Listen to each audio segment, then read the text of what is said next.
প্রেমেরও ছোট একটি ঘর আমায় দাও, যেখানে রব দুজনে। ও হারাবো মধু মিলনে।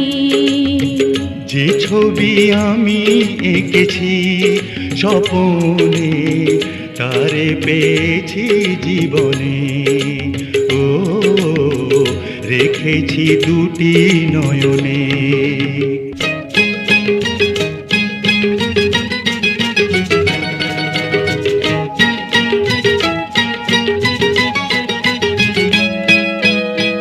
তুমি যে আমার কণ্ঠমণিহার, তোমাকে পেয়ে জীবনে